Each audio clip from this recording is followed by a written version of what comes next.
1-point perspective. I'll need a ruler and a pencil and an eraser. I have a nice white eraser. These are nice. They don't leave smudges. Okay, we're going to draw a horizon line to start. So make your ruler flush with the edge of your paper. I have a right angle, so that's really nice because I can make sure this whole edge is flush. But you're going to make sure the edge of your ruler is flush so that you get a line that is nice and straight and not on an angle. All right, and then we're going to put our vanishing point off to the side. We're going to start by drawing a rectangle off to the other side.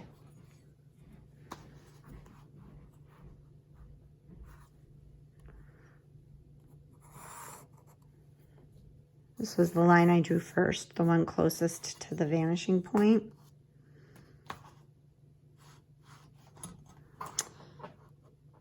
Right, and I'm always having my ruler flush with the edge. It's a little bit harder with the spiral side, but, and then I can always move my ruler over to continue the line, making sure it's straight. Okay, and let's flip it this way.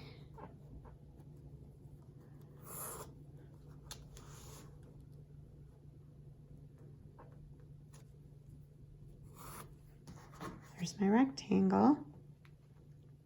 I'm not going to worry about any mistakes right now. Okay, how do we make it three-dimensional? You're going to match up the corner of your rectangle. Let's do the top corner with your vanishing point.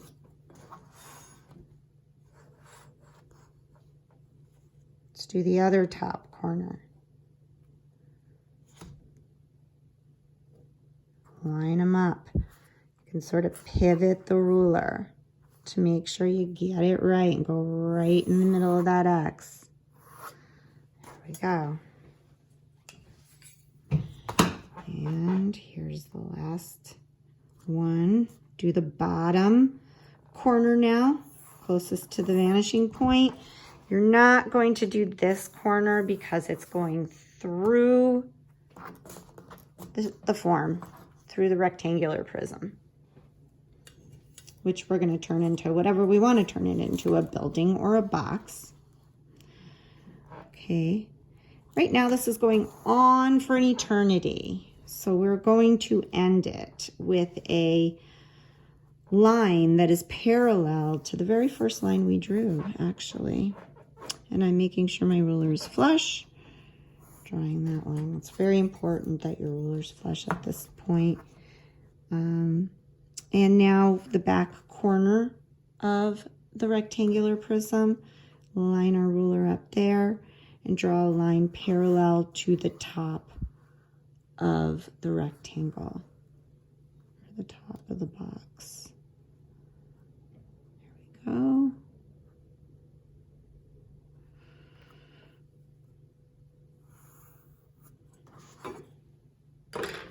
And erase your guidelines. The lines that you don't need. The lines that extend beyond the edge of the rectangular prism. Okay, in order to put decoration on this box, this is the best way to do it. Take your ruler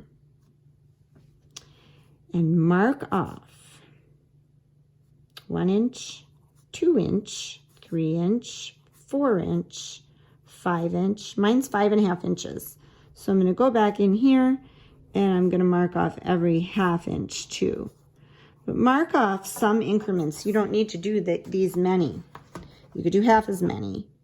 You could do 2 inches. But mark off equal increments and draw lightly.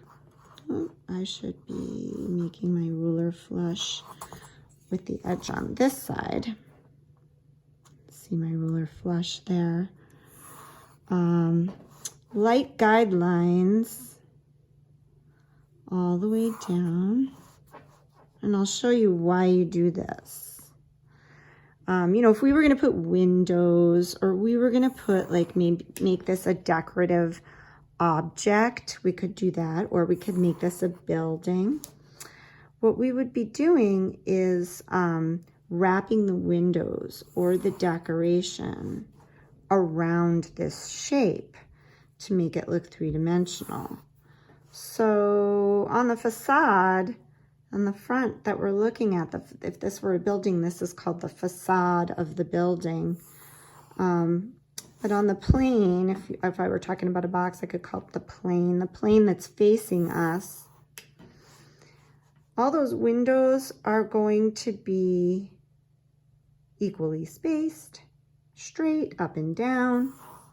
So it looks really good if you measure it first. Now what you can do is you can go from each one of these points and swing it back around to the vanishing point. And truthfully, oops, making sure that you're keeping your ruler. That one did not work out. I'm going to go back. I got some mistakes here. Oh yeah, it's very easy to not line these up too good. Okay, you guys, look at that. I got to do a little erasing in here. Don't be messy. And mostly it's your pivot. If you start going quickly and pivoting, it actually gets off kilter. So there to there, make sure you have those 2 points well defined before you draw your line. There to there. So I'm going to try and keep it on my X and go to there. And go to there. This could be siding on a building, to tell you the truth.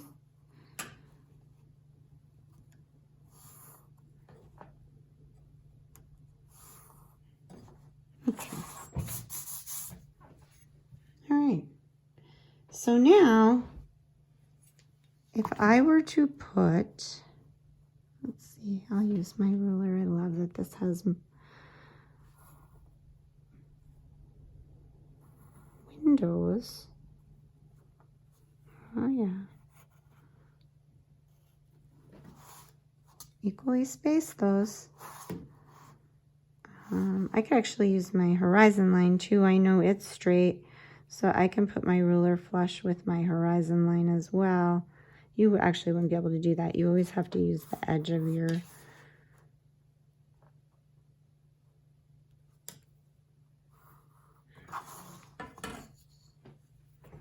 so this right here could be a window.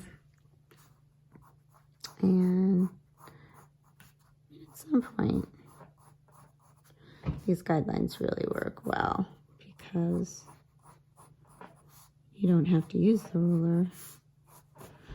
All right, and now if these were to wrap around, they would look something like this. Now there is a formula to tell us how together these lines would be, the up and down lines, because they actually appear closer together the farther back they go. And those require using different perspective lines from above.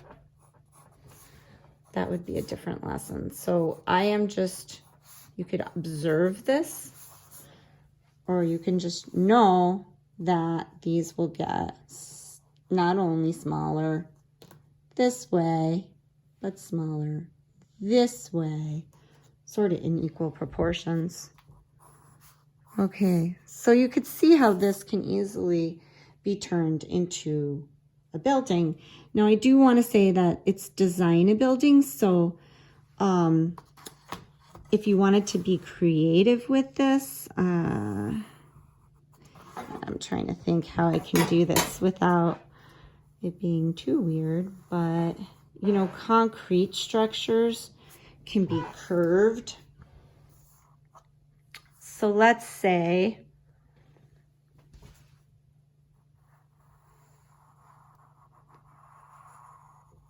I wanted some sort of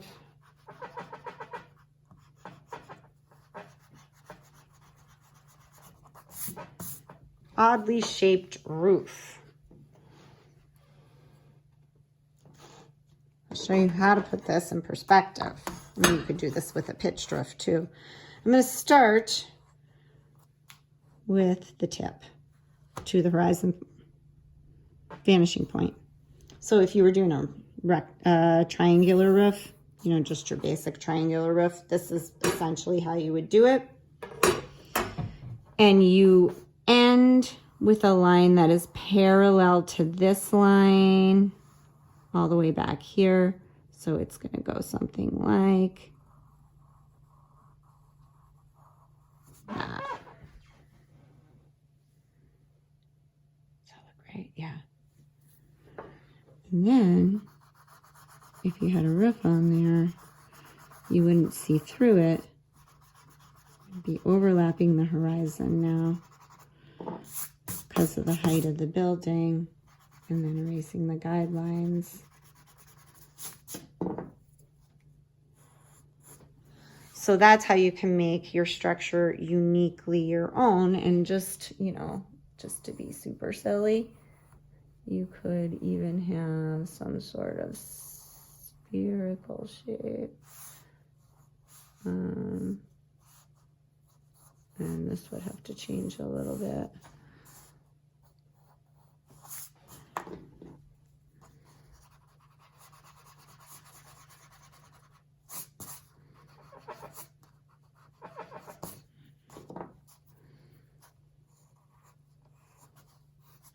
Okay, you know, I could get really silly with designing a building.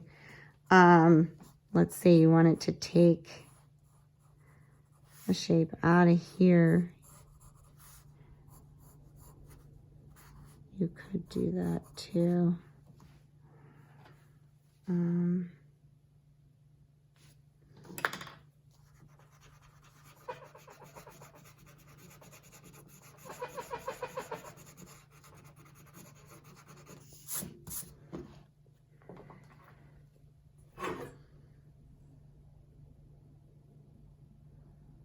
I have to think about this.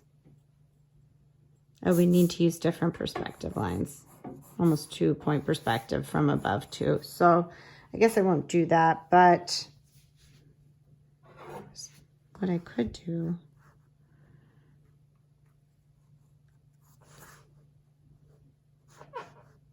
okay, I could do another shape, kind of coming off this shape.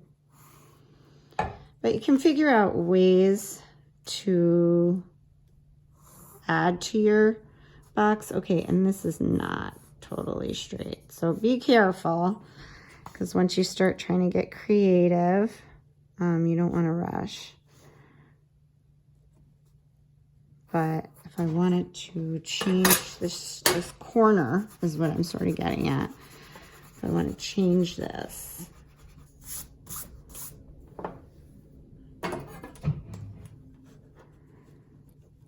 I could put another shape here, and it would sort of be like an addition, almost like this.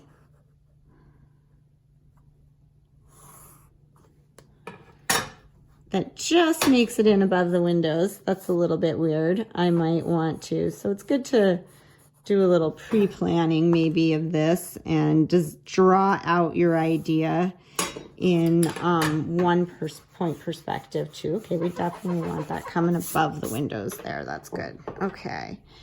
And then maybe even changing the shape of this.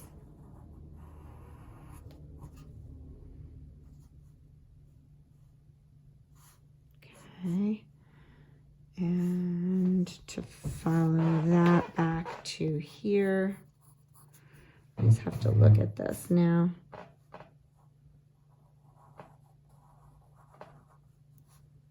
And then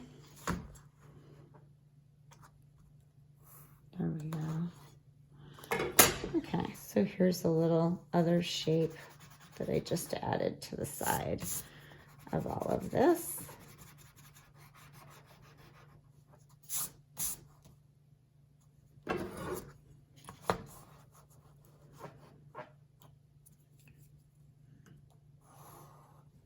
That.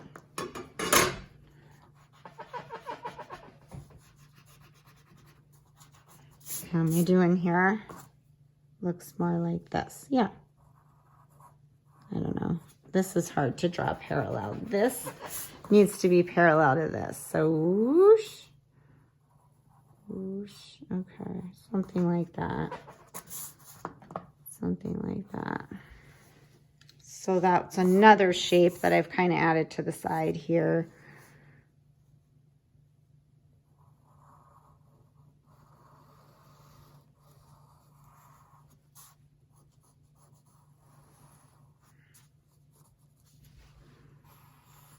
That sort of attaches to the building. It probably should end here, to tell you the truth.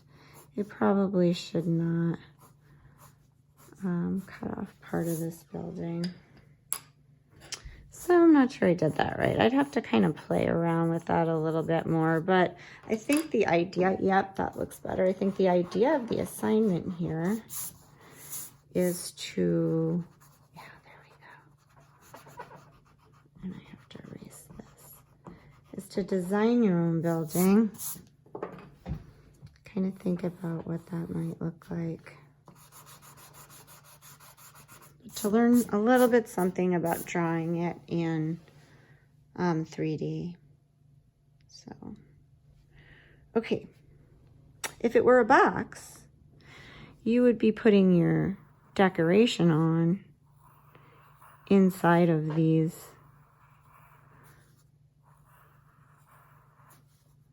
guidelines to keep them organized. Okay, well, probably should have planned that out better. So you could do some measuring. I'm here to make the mistakes for you. But I think eyeballing it would have been enough if I had just thought a little bit more about it. So just want to make sure, like maybe you start with the two sides and then you work in, you know, okay, let's try that. Like, let's say I'm going to do little X things.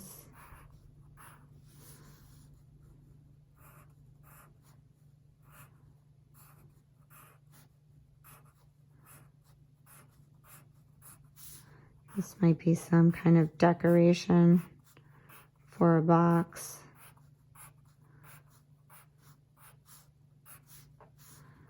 And then you fudge the middle. Ta-da! So work from the center in. So any kind of decoration that you would want to put on the box would wrap around here. So these circles on the side, to tell you the truth, would end up looking more like ovals. So see how this one looks weird as a circle? You also want to squeeze them together when you put them on the side. So you'd want to kind of squeeze the X's together a little bit more as well if you were wrapping this design around the side. Let's try a zigzag.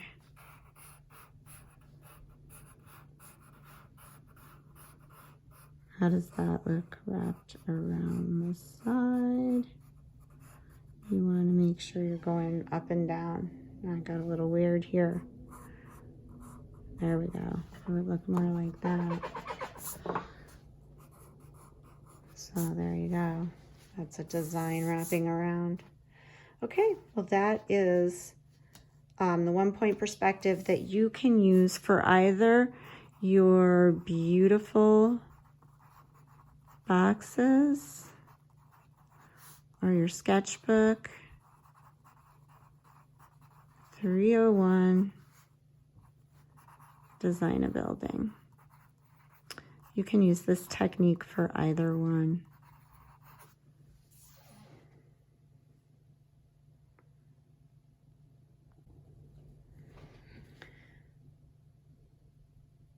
2-point perspective. Start with your horizon line and 2 vanishing points, 1 on either side. Actually, I think I'm going to move mine out just a little bit more. The farther out they are, the more space your form will take on the page. I'm going to draw a line straight in the middle that goes above the horizon, like that. In this way, we won't see the top of the box. We'll only see 2 sides. So let's think about that. Let's bring that line down, actually. Unless you don't want to see the top of the box. I want to see the decoration on the top of the box. So if you were drawing a building, it might be different. Okay, now from the top, I'm going to just mark. Here's my top of my line, my bottom of my line. From the top of my line to the vanishing point on the left. And from the top of my line to the vanishing point on my right. I'm going to draw a line. And then from the bottom of my line to the vanishing point on the left. And from the bottom of my line to the vanishing point on the right. Okay. Now we're going to add, now this, it goes on and on forever and ever.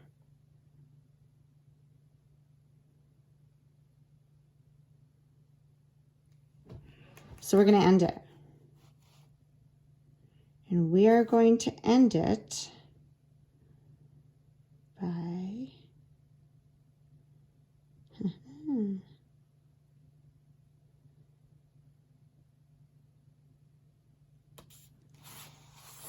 drawing a line parallel to this line over here. And a line parallel to this line over here, about equal distance apart. So I actually have this square here. I can use my ruler, which is sweet. It might take you a little bit longer to figure this one out, but mine's going to be right about here. I'm using my horizon line to make my ruler flush. You'll want to use the edge of your paper, like we talked about in the last video.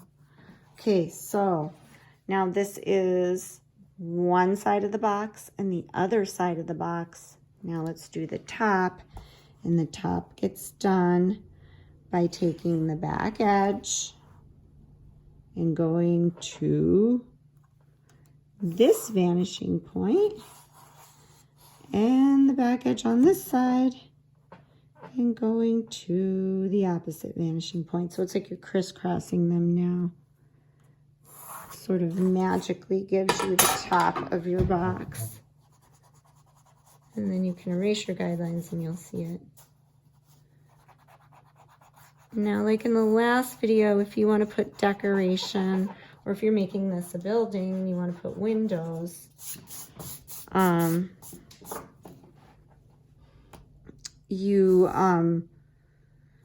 my suggestion is to mark off some measurement, 1 inch, 2 inch, 3 inch, 4 inch, 5 inch. That worked perfectly. I kind of like inch increments, and then pulling them back to the horizon line.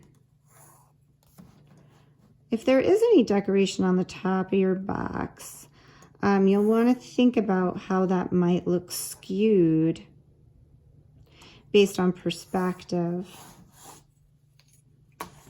It's something chalk artists deal with a lot.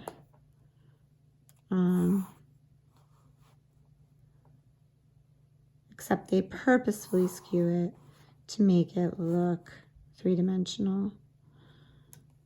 Which is kind of cool, but not what we're trying to do. Okay. So I have it all marked off. And actually, if I wanted to kind of get an idea of what the decoration would look like on the top, I could split this in two And just draw a couple guidelines here to see how that might divide at the top, but not to get confuse that with the sides of the box. Okay, and then I can put my decoration in between these lines. And they would look pretty much the same on both sides, which is why I like the 2-point for the box design. But they will get closer together as they get back there. I'm sort of fudging that a little bit, and I probably exaggerated it. So I can go in here, and it seems like I could use 2 here. And then this one could move over. So just do what looks right to you. That looks a little, that looks better. Okay, and then, you know, you could put your decoration, you could put different decoration in here. And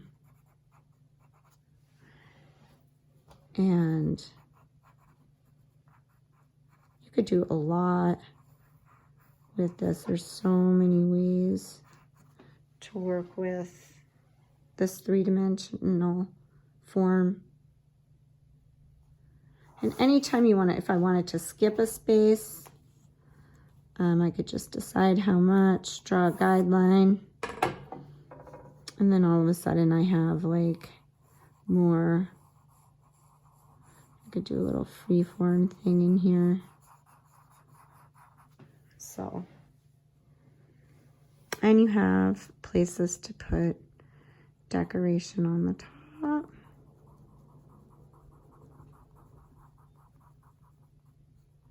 Knowing that things will blur and skew at the corners. So, kind of like that. And if you wanted to do any lines, please use the vanishing point to create even any sort of decoration on the top. Here, I'll make that a little bit darker. It's sort of a border edge, but I use the vanishing point in order to do it. And color would be nice too. You know, here I could just use color as a decorative item on the top. And that would